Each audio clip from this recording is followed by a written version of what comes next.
Cher ami, bonjour et bienvenue dans cette nouvelle vidéo. Dans cette vidéo, je voudrais te parler de niches spéciales et de recherche de produits à très fort potentiel ici.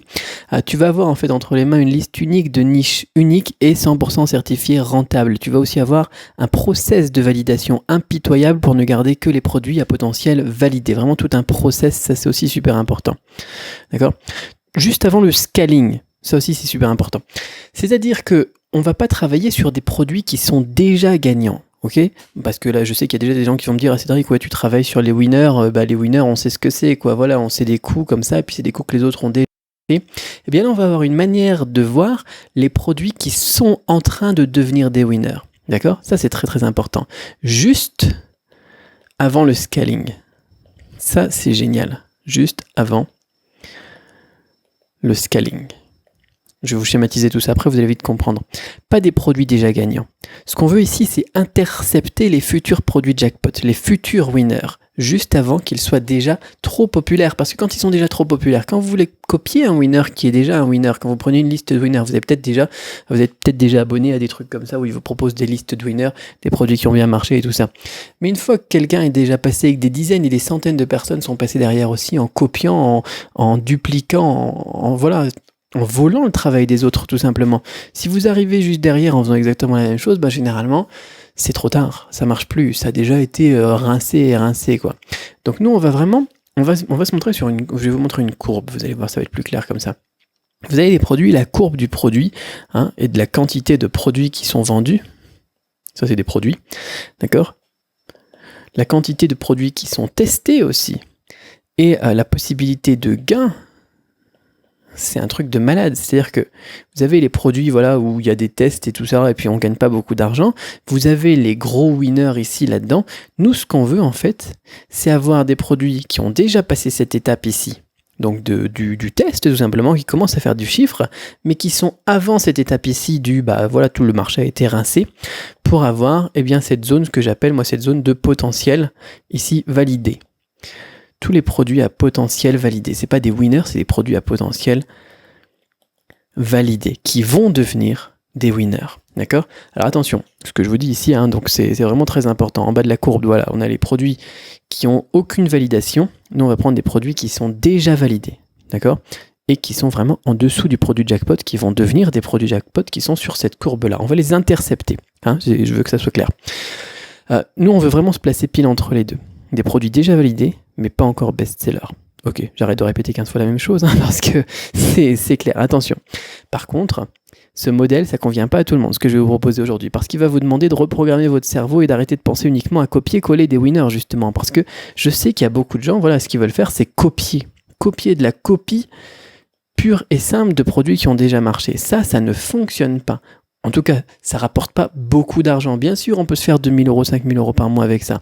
Mais c'est pas vraiment le but. On peut se faire 2 000 €, 5 000 €, ok, et c'est pas non plus sur le long terme. Ce que je vous propose, le modèle que je vous propose aujourd'hui, il n'est pas vraiment difficile à appliquer. Mais il va sûrement remettre en question tes méthodes habituelles, je pense. Alors, avant d'aller plus loin, je dois ouvrir une petite parenthèse. Ceux qui me suivent depuis un certain moment, ils doivent déjà s'étrangler en se disant, attends, Cédric, le Cédric, il est en train de retourner sa veste en nous parlant de winner, là. Non, pas du tout. Le truc, c'est que baser mes business, sur des produits jackpot ou des tendances, c'est pas ma méthode habituelle. J'ai aussi souvent mis en garde contre ce modèle que je juge souvent précaire sur le long terme. Ceci étant dit, j'ai déjà fait une vidéo sur le sujet, choper des tendances avant qu'elles arrivent, quand vous avez une loi qui passe. Allez, petit bonus pour cette vidéo. Vous avez une loi qui passe qui va vous obliger à avoir des gilets sécurité dans toutes les voitures. Vous avez une loi qui passe pour vous obliger, par exemple, à avoir un éthylotest dans toutes les voitures. Vous avez une loi qui passe pour le triangle. Vous avez une loi qui passe pour... ça c'est que pour les voitures d'ailleurs, qu'un seul marché. À l'époque, moi, j'ai fait énormément de gilets sécurité. Quand la loi elle est sortie, pas quand tout le monde était déjà en train de vendre des gilets sécurité, que c'était déjà un winner. D'accord ? On pouvait prévoir que ça allait marcher. On pouvait voir la courbe monter. On pouvait voir les usines s'activer. Les éthylotests, pareil. Les triangles, pareil. Et il y en a plein comme ça. Et là, effectivement, c'est intéressant. D'accord ? ce qui est nouveau maintenant, c'est que, eh bien, enfin, ce qui est nouveau depuis quelques mois pour moi, mais ce qui est nouveau maintenant que je vous propose aujourd'hui, ce que je fais un peu dans le secret depuis quelques mois, parce que c'est la première fois que j'en parle au public, ben c'est cette expérience de faire ça, eh bien, sur l'e-commerce. Maintenant, j'applique ça parce que moi, ça, je l'ai fait pour du gros import, hein, des gilets sécurité, j'en ai importé des dizaines de milliers. Hein. Eh bien, ce que je vous propose, c'est d'appliquer cette technique, cette expérience, de faire l'expérience. C'est une expérience, rien de plus. Hein. C'est pour ça que j'appelle ça le labo e-commerce, le labo e-commerce. C'est eh bien de tester donc tout ça eh bien sur l'e-commerce, sur la revente au détail, sur le dropshipping, etc. À l'époque, pour les gilets sécurité, je connaissais des boutiques en ligne qui l'ont fait aussi, pour les masques FFP2 aussi. Vous allez dire que je vais encore vous embêter avec ma commande à 1 million de pièces là. Mais pour les masques FFP2, quand la grippe aviaire elle est arrivée, bah voilà, je l'ai sauté dessus tout de suite pour le gros import. J'en ai importé 1 million des masques FFP2. Mais il y en a aussi qui avaient commencé à appliquer ça sur l'e-commerce dès qu'ils l'ont vu arriver, avant que ça soit bien saturé. Si on le fait en plus en dropshipping, c'est génial, parce que sinon on se retrouve avec du stock sur les bras. Le dropshipping pour ça va être aussi super. C'est pour ça que je me dis voilà, on va tester ça, c'est une expérience sérieuse, c'est une expérience que je pousse à l'extrême et j'ai envie de partager tous ces résultats de ce labo e-commerce avec vous. Je voudrais partager avec toi dans les semaines et les mois à venir. Et le premier résultat que je peux déjà te donner, parce que ça fait déjà plusieurs mois que je suis là-dessus, c'est le suivant. Tu peux même l'écrire parce que ça va te surprendre. Ok ? Des niches saturées, il y en a plein. D'accord ? Je répète, des niches saturées, il y en a plein. Et c'est exactement pour ça qu'il faut se lancer sur ces niches-là. Les niches saturées, c'est les meilleures, dans mes expériences que j'ai faites là ces derniers mois, c'est les meilleurs pour se lancer, d'accord ? Une niche. Attention, pas confondre niche et produit. Parce que sur ces niches saturées, on va lancer des produits non saturés. Des produits non saturés. D'accord ? Notez-le. Je le répète, hein, mais des niches saturées, il y en a plein et c'est exactement pour cette raison qu'il faut se lancer dessus. Le secret, c'est de se lancer sur des niches saturées, mais avec des produits non saturés. C'est génial, c'est de l'or en barre. Déjà, vous retirez ça de cette petite vidéo aujourd'hui. Vous l'appliquez, vous le comprenez. C'est de la folie, parce que l'erreur habituelle que font les débutants, c'est de se lancer sur des niches hyper compétitives avec des produits déjà vus, revus et archivus. Encore, comme je vous le disais tout à l'heure, c'est de la copie. Copier la niche et copier le produit. Mais au final, une niche compétitive, c'est une excellente chose. Moi, perso, je vais que sur des niches compétitives parce que clairement, c'est sur ce genre de niche que les ventes sont déjà vérifiées. Les niches saturées, c'est très simple de comprendre le truc. C'est là où il y a beaucoup d'argent. C'est là où les ventes, elles se font. Et des places disponibles, il y en aura toujours. Votre part du gâteau, il y en aura toujours. Bien évidemment, c'est comme si on avait un gâteau. Je vais illustrer ça encore avec un dessin pourri. Et puis, vous avez plusieurs parts de ce gâteau. Et c'est un gâteau qui grandit d'ailleurs de toute façon avec l'e-commerce, qui est de plus en plus accessible à tout le monde. Et puis, il y a des parts qui sont prises avec un produit X ou avec un produit Y. Et la plupart des gens, ce qu'ils font, c'est qu'ils vont essayer de copier le produit X et de prendre la part de quelqu'un d'autre, ou le produit Y et de prendre la part de quelqu'un d'autre. Et puis, ça va pas marcher parce que les parts, elles sont déjà prises. Mais il reste toutes ces parts ici. Oh, c'est plein de couleurs, qu'est-ce que c'est beau. Qui ne sont pas prises et c'est celles-là qu'il va falloir aller piquer. Voilà. Enfin, piquer. Elles ne sont pas piquées parce que du coup, il n'y a personne dessus. Voilà. Donc, moi, je vais que sur ça parce que il suffit de se concentrer sur un certain type de produit, de ne plus faire une boutique clone pour, avoir le jackpot qu'on attend tous. Donc, voilà. Des niches saturées. Oui. Des produits saturés. Non. On fera jamais ça. Ça n'arrivera probablement jamais qu'avec la méthode qu'on va utiliser aujourd'hui, on arrive sur des produits qui sont saturés. Je vais vous donner un exemple typique, d'accord ? Et j'invente rien. Là, on va aller sur Facebook. Je ne sais pas si on peut mettre Facebook sur ce truc-là. Oh oui, ça marche, c'est fantastique. Qu'est-ce qu'on peut faire avec la technologie maintenant ? On va aller sur le groupe Shopify français. On va regarder un petit peu le truc. On va regarder niche, par exemple. Faites la recherche, allez sur le Facebook Shopify français et puis vous tapez niche. Regardez-moi ça. Que pensez-vous de la niche de l'airsoft ? La niche, par exemple, est-ce que cette niche, elle est intéressante ? Qu'est-ce que vous pensez de cette niche sur les enceintes Bluetooth, la musique ? Niche accessoires baseball. C'est dingue.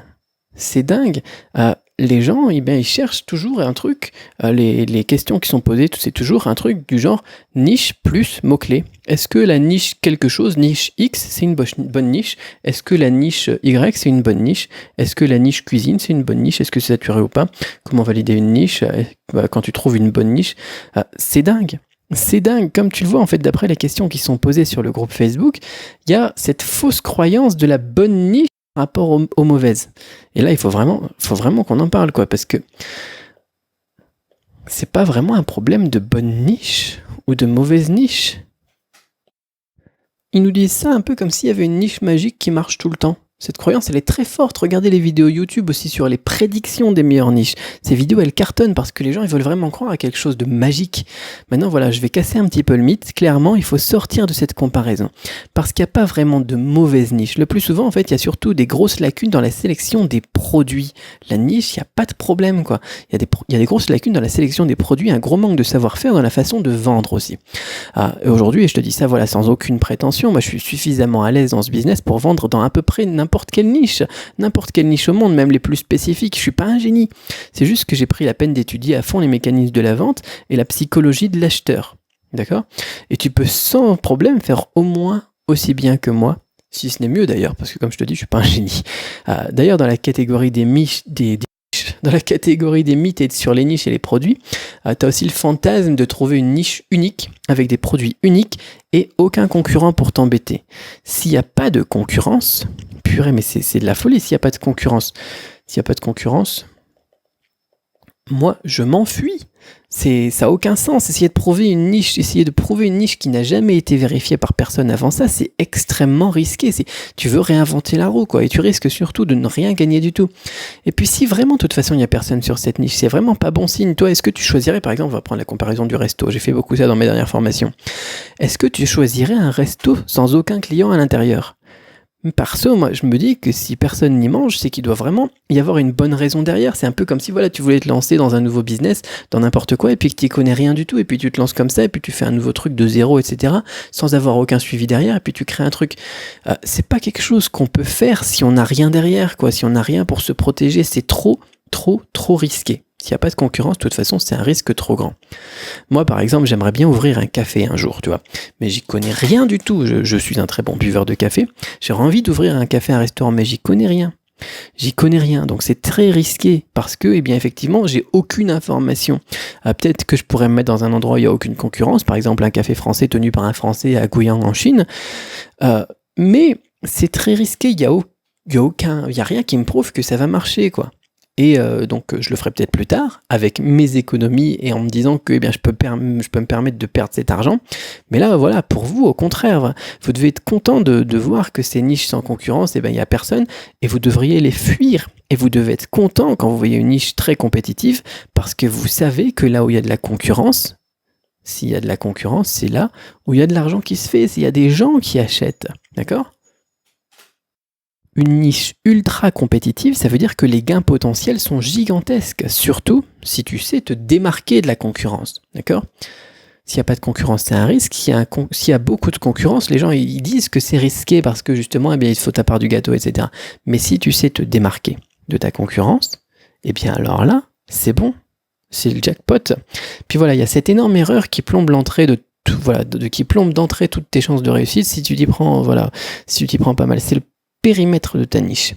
Et tu l'as vu sur le groupe Shopify français, les gens ils vont pas plus loin que le mot-clé qui leur passe par la tête. Est-ce que par exemple la musique c'est une bonne niche?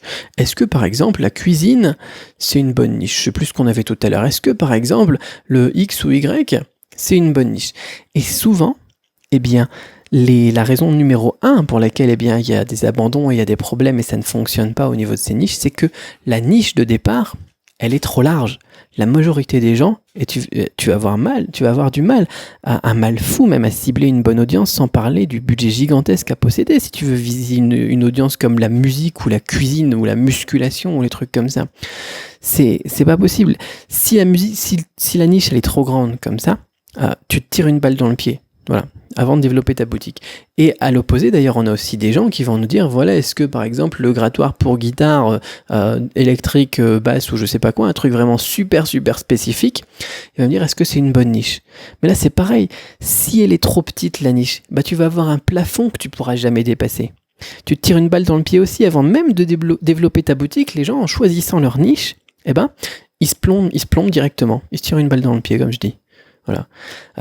Faut choisir une niche entre les deux. Le périmètre de la niche, c'est très important. Voilà, dans le monde, à l'intérieur de tout ce qui est possible, on a plein de niches. Dans ces niches, on a plein de sous-niches. Dans ces sous-niches, on a plein de sous-sous-niches et sous-sous-niches. Je vous dirai jusqu'à combien de sous on doit aller dedans. Et c'est très risqué de mal choisir ça dès le début. D'accord? Donc il n'y a pas vraiment de mauvaise niche, mais à l'intérieur d'une niche, qu'est-ce que c'est une niche, quoi? Est-ce que c'est une niche ou est-ce que c'est un marché? Est-ce que c'est un segment? Voilà, il faut vraiment travailler là-dessus. Et puis il n'y a pas que ça, il y a aussi cette mauvaise compréhension de la boutique générale ou de la boutique niche. Les gens ils ont l'impression qu'ils n'ont que deux choix possibles. Soit ils mettent une boutique fourre-tout, on a la boutique fourre-tout, qu'on va appeler la boutique FT, soit la boutique monoproduit, une boutique restreinte. Avec quasiment rien ou à seulement un petit truc. Quand je choisis une thématique, mes critères, ils ont rien à voir avec un truc général ou un truc niche ou avec une boutique avec 1000 produits. Il y en a qui mettent 1000 produits sur leur boutique. Ou un produit. J'utilise d'autres critères beaucoup plus importants qui sont basés sur des chiffres précis et sur des validations après recherche. On ne peut pas se permettre de mettre 1000 produits pour essayer de valider un petit peu les 20-80 et de voir un petit peu ce qui marche ou ce qui marche pas, etc. Comme ils font sur Amazon, par exemple.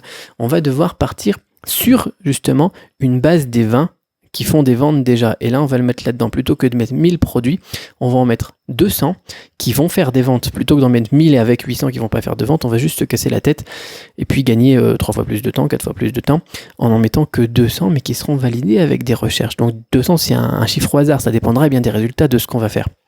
Donc c'est de la folie. Les gens, ils partent vraiment avec... ça pourrait être pire, ok, encore d'accord, mais...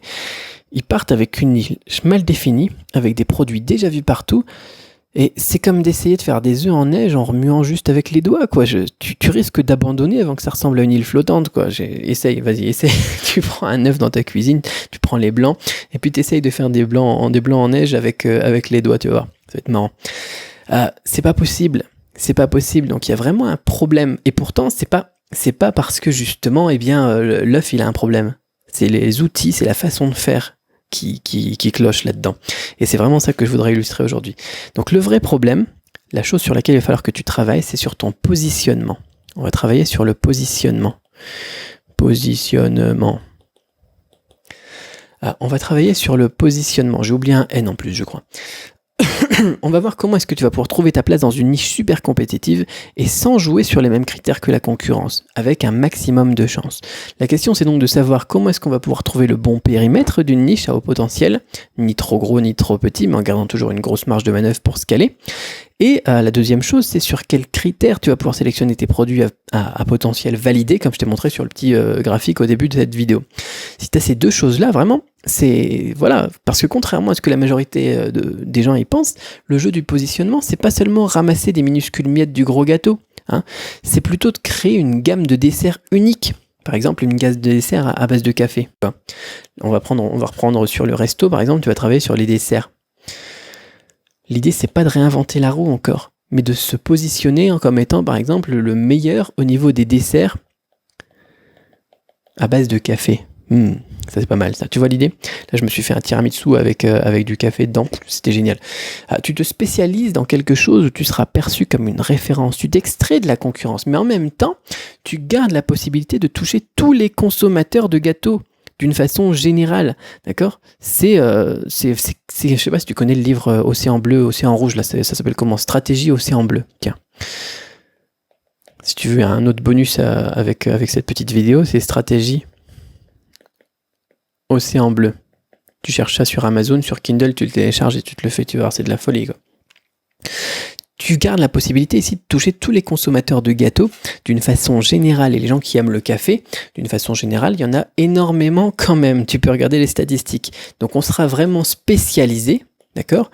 Effectivement, on restreint un petit peu notre audience, mais on sera suffisamment restreint pour garder tout de même une audience énorme, d'accord? Tu as vraiment besoin d'ailleurs pour ce positionnement, on va aller un petit peu plus loin, mais tu as besoin de 2 choses aussi pour le positionnement. La première chose, c'est les déclencheurs.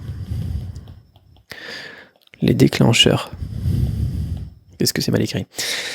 Je vais te donner le process étape par étape pour identifier de très forts potentiels de niche et de produits. C'est un peu comme les bonnes sources d'inspiration. Tu vas voir. Tu auras des moyens vraiment ingénieux pour trouver ce genre de niche et produits. Et en même temps, tu auras besoin aussi d'autres choses. Les déclencheurs, on en avait parlé aussi dans l'avant-dernière formation, qui était plus basée sur les problèmes dans la vie de tous les jours, pour trouver des produits solutions. Là, on est vraiment sur une stratégie qui est plus winner jackpot. C'est pas la même chose du tout. Mais cette logique ici, elle va être reprise. Ensuite, on va voir le mécanisme de validation, bien évidemment. Donc, le mécanisme de validation, on va travailler de manière beaucoup plus automatisée. Donc on va appeler ça mécanisme de validation. Tu vas avoir en fait les informations qui vont te permettre, et la méthode tout simplement, la technique, ça va être vraiment quelque chose qu'on va pouvoir automatiser, qui va te permettre de trier ces forts potentiels, ces produits à fort potentiel, pour éliminer les moins prometteurs et mettre le paquet sur les meilleures opportunités. Par exemple, quand tu cherches des winners avec tes propres méthodes, quand tu espionnes les boutiques de ta thématique, quand tu épluches les produits sur AliExpress, là tu utilises des déclencheurs, des sources d'inspiration. Le souci, là-dedans, c'est que les gens, ils se posent pas les bonnes questions là pour identifier les niches et produits. C'est la raison pour laquelle les boutiques, elles se ressemblent autant sur une même thématique, ce que j'appelle moi les boutiques clones. C'est ce que tu dois absolument éviter, d'accord?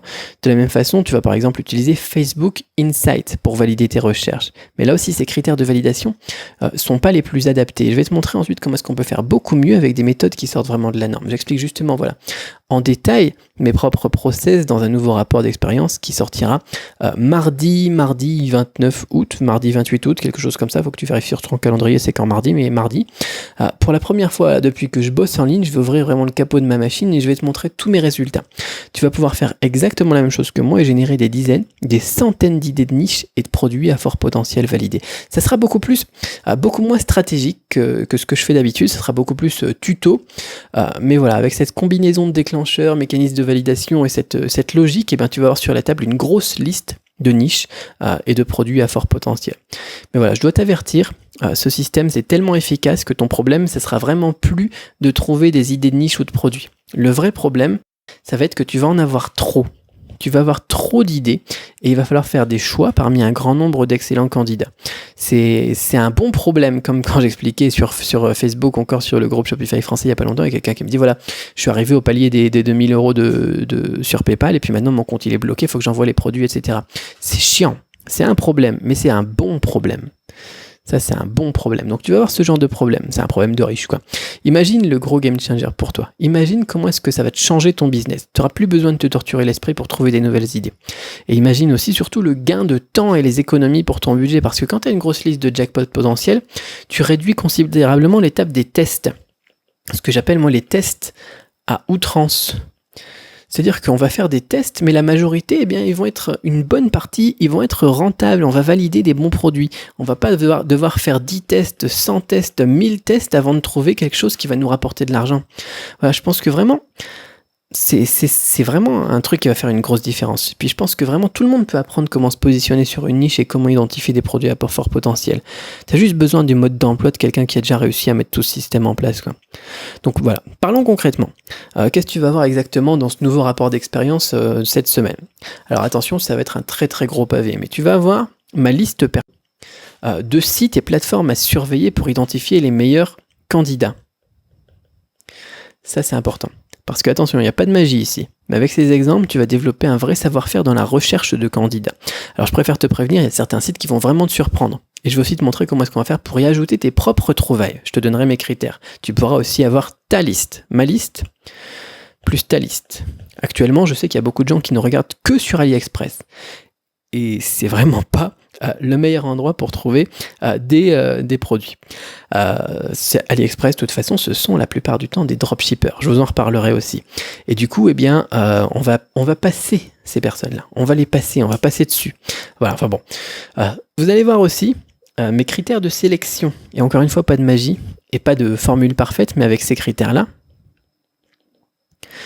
tu es déjà sûr de faire mieux et surtout de faire différemment que la plupart de tes concurrents, que 90% de tes concurrents, qui eux, ils se contentent de piocher des winners sur AliExpress ou sur les autres boutiques. Eh bien nous, on va pas faire ça. On va avoir d'autres critères de sélection et ça fera toute la différence. Je vous expliquerai aussi comment programmer Facebook.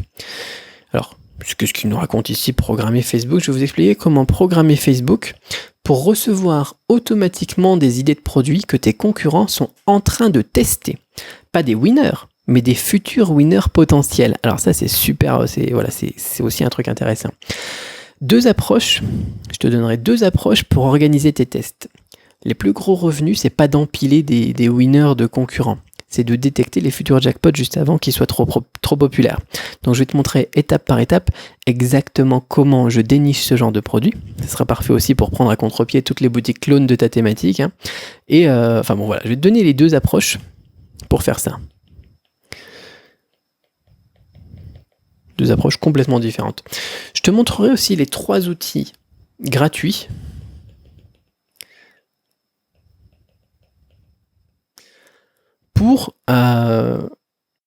que j'utilise pour rapidement valider mes forts potentiels. Alors, il y a des outils payants qui sont parfois utiles, mais je vais te montrer comment est-ce que tu peux faire aussi bien sans débourser un seul centime. Je sais que là aussi, il y a des gens qui vont me dire « Ouais, tu peux faire ça avec un truc payant » et je pense à un en particulier, on en parlera. Mais on peut très bien le faire sans débourser un seul centime. On va voir comment est-ce qu'on va décortiquer, je vous disais qu'on reviendrait dessus, mais comment est-ce qu'on va pouvoir utiliser AliExpress. Comment est-ce qu'on va décortiquer AliExpress? Là, on va vraiment aller beaucoup plus loin que juste classer les produits par nombre de commandes. D'ailleurs, si tu trouves un produit avec beaucoup de ventes, ça veut dire généralement que tu arrives trop tard. Là aussi, c'est pareil, il y a beaucoup de gens qui regardent, celui-là, il a fait sur les 7 derniers jours 4000 ventes, je vais prendre ce produit-là. Même si généralement, ça part souvent sur la Russie, on va se dire, il n'y a personne qui le fait en Europe, il n'y a personne qui le fait aux USA, etc. Au final, tu vas devoir te battre avec la terre entière parce que la plupart des gens, ils font la même chose que toi au même moment. Et du coup, ça va être très très dur aussi pour garder des budgets publicitaires notamment bas parce que quand toi tu vas sortir ton truc, les autres ils seront aussi en train de le sortir quoi. Donc on va pas faire ça, on va pas travailler sur les mêmes produits avec les mêmes images, avec les mêmes vidéos, etc. Mais on va utiliser AliExpress pour aller un petit peu plus loin. On va quand même se servir d'AliExpress, vous allez voir pourquoi. Je vais vous expliquer aussi un hack de programmeur pour générer et scanner tous les sites Shopify d'une thématique en particulier en seulement 2 clics. Alors, j'ai bien dit tous les sites Shopify. Vous allez pouvoir espionner tous les sites Shopify. Pas seulement ceux qui ont le nom de domaine en myshopify.com, le code pour utiliser sur Google par exemple et retrouver tous les sites d'une thématique qui se termine en myshopify.com, etc. Ça généralement tout le monde le connaît. Si vous ne le connaissez pas encore, je vous le redonnerai quand même. Mais nous, on va vraiment voir comment est-ce qu'on pourra scanner tous les sites Shopify, même ceux qui ont leur propre nom de domaine. On va pouvoir les espionner, on va pouvoir un petit peu voir ce qu'ils sont en train de tester, encore une fois, pas forcément leurs winners, parce que les winners, on s'en fout. Je vais vous expliquer les 3 éléments, je vous disais qu'il y avait un gros pavé pour tout ce qu'on va voir dans cette formation, mais les 3 éléments que je veux absolument voir, moi, dans un produit à fort potentiel. Pour avoir essayé, c'est extrêmement difficile de ne rien vendre si tu as ces 3 éléments-là. Si tu as ces 3 éléments, si tu as ces 3 critères pour ton produit, c'est bon. Je te parlerai de la logique des prix. Là aussi, on en parlait encore récemment sur le groupe Shopify français. Mais si tu vends tes prix, si tu as des prix qui sont trop bas, si tu as des prix qui sont trop hauts, ça peut être un gros problème. Et donc là, je vais t'expliquer les résultats de mes tests, là encore, et après avoir lu ces résultats, tu n'auras plus trop à te poser de questions sur tes tarifs. D'accord? Et encore une fois, viser toujours moins cher, c'est pas vraiment la meilleure option, et je t'expliquerai pourquoi. Je te donnerai ma liste de produits blacklistés. Et ça marche aussi pour le gros import si ça t'intéresse. Mais j'ai aussi cette liste, donc cette liste que j'utilise pour le gros import, je l'ai rapatriée pour mes business e-commerce aussi parce que quand tu essayes de vendre ce type de produit, c'est trop de difficultés. Donc je préfère tout simplement les ignorer, sinon c'est trop prise de tête, ça va être des gros soucis, ça va être des emmerdes, pour parler franchement. Donc je partagerai avec toi ma liste complète pour te faire gagner du temps. Je te donnerai mon spectrum, tout à l'heure on parlait de océan rouge, océan bleu. Ici pour tout ce qui est concurrence, on va appeler ça océan rouge, océan bleu pour le moment, je ne sais plus comment est-ce que j'ai appelé ça donc, sur la formation. Pour savoir en un seul coup d'œil si une niche est trop grande, trop large, trop petite. À la base, j'utilisais ce Spectrum, moi, pour mes autres business. J'ai remarqué qu'il était super utile en e-commerce. Encore une fois, voilà, on va appliquer beaucoup de choses du gros import ici parce qu'on va faire du gros dropshipping. Donc, tu auras un double effet qui se coule ici. Ça va te permettre en plus de créer une différenciation instantanée par rapport à la concurrence, comme dans Océan Bleu. Encore une fois, si tu n'as pas lu le livre, je te le recommande. Comment utiliser les plus de 13 000 catégories sur Amazon pour identifier rapidement une niche? On va utiliser Amazon. On ne va pas faire du Amazon FBA. Vous pouvez, si vous voulez, après mettre aussi, avoir ce canal de vente supplémentaire, peu importe, ça peut augmenter un petit peu les ventes, mais on va utiliser Amazon juste pour identifier rapidement une niche 100% validée et prête à être relancée dans la foulée, d'accord? Donc voilà, comme je vous dis, on va décortiquer des sites web, pas forcément pour faire comme tout le monde, comme AliExpress tout à l'heure, mais pour nous aider à trouver les bonnes niches et les bons produits. Enfin bon. Il y a encore beaucoup d'autres choses, on en a déjà fait 2 pages, c'est bon. Je dois te parler d'une autre opportunité avant qu'on passe à la suite. Comme tu le sais ou pas, je suis bilingue en chinois, j'ai déjà vécu plus de 10 ans, 11 ans. Attends, je suis allé en 2006 la première fois en Chine. Et j'ai toujours une résidence actuellement en Chine, à Guiyang, dans la province du Guizhou, si ça t'intéresse. Alors pourquoi est-ce que je te raconte ça? Parce que moi je suis en train de construire des lignes directes depuis la Chine. Là je t'enregistre ça depuis la Chine. Tout en local. Alors ça c'est important. Une ligne directe depuis la Chine. Tout en local, pas d'agent intermédiaire, juste toi et moi et le shipping. C'est-à-dire qu'on va partir de la Chine. Ça c'est la Chine. D'accord? Ici tu as le Japon, ici tu as Taïwan, ici tu as Hong Kong et Canton et tout ça. On va partir d'ici, d'accord? Juste toi, moi, shipping, paf, vers la France. Enfin la France c'est l'autre côté. Et bon, vous avez compris le truc. Alors pour le moment c'est en construction. Je ne veux pas le rendre public, mais je partagerai cette opportunité seulement avec mes clients. Autrement dit, le seul moyen pour toi d'être candidat à mes lignes directes, c'est de devenir client d'une de mes formations. Je veux travailler avant tout avec des décideurs, parce que si je fais bosser mon équipe ici en Chine, que je suis en train de mettre sur place et tout ça pour des gens qui veulent juste tester, juste pour voir, etc., ça va être beaucoup de temps perdu, beaucoup d'énergie perdue. Donc moi, je veux vraiment travailler qu'avec mes clients. Donc imagine simplement, voilà, avoir accès aux fournisseurs en Chine, mais au prix chinois. Pas au prix dropshipper international, pas au prix AliExpress. AliExpress, ce sont des dropshippers à 90% des cas. C'est-à-dire qu'ils se font une marge aussi. On va pouvoir envoyer tes produits sans que ça prenne plusieurs semaines. Est-ce que tu savais par exemple que le e-packet, qui prend généralement jusqu'à 21 jours, il est long surtout à cause du temps de traitement qui se prennent par exemple chez AliExpress et tout ça. Quand on le fait partir directement d'ici et qu'on l'envoie vers la France, en 1 semaine, c'est reçu. Peut-être que tu l'as déjà vu si tu fais déjà des ventes. Si tu fais déjà des ventes, tu as déjà dû le voir, que parfois tes colis, ils arrivent en 4 jours. Et tu te dis, purée, pourquoi est-ce que ce petit paquet-là, il est super rapide, il est arrivé en 4 jours? Pourquoi est-ce que celui-là, il est arrivé en 7 jours et qu'il y en a d'autres, et après 3 semaines, c'est toujours pas encore arrivé? C'est à cause du temps de traitement. Moi, j'adore le e-packet maintenant, depuis que j'ai mis ça en place. Moi, j'ai mis ça en place pour moi. Depuis que j'ai mis ça en place, c'est de la folie. C'est à peine 1 semaine en direct, en fait, quand ça part directement. Et tu pourras aussi traiter avec un francophone qui connaît l'import depuis plus de 10 ans. Donc, en résumé, voilà. C'est ce que je suis en train de construire pour le moment. Bref, pour ce qui concerne le rapport d'expérience d'aujourd'hui, ça n'a rien à voir. Ça, c'est vraiment une parenthèse. Mais pour ce qui concerne donc c'est une parenthèse à laquelle tu pourras avoir accès. C'est juste un bonus, quoi.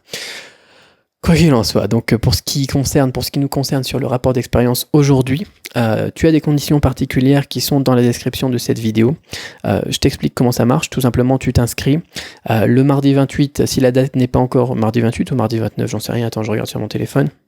Voilà, le mardi 28, si c'est pas encore passé, tu as probablement un tarif particulier, des conditions particulières et l'accès à des choses particulières.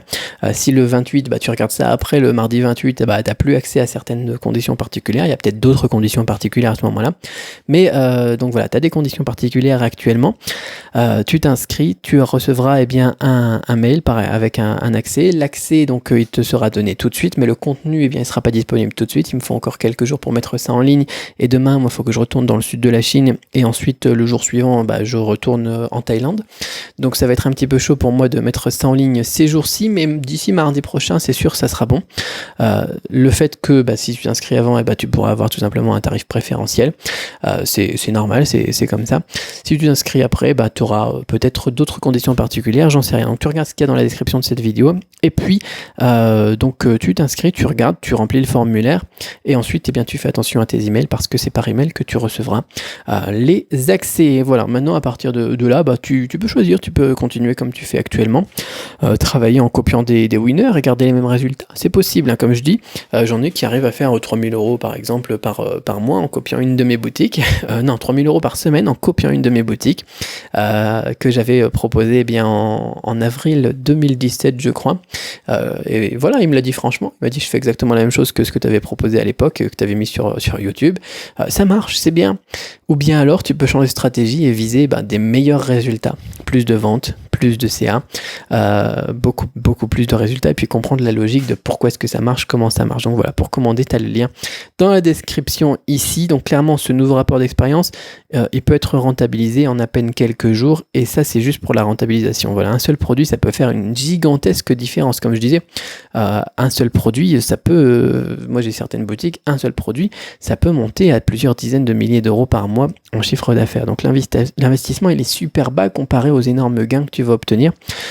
Si ça t'intéresse de regarder tout ça, eh bien, on continue tout de suite dans le lien en dessous de cette vidéo. Et on commence par le choix de la niche, te souhaitant tout le succès que tu mérites dans ton business. À très vite.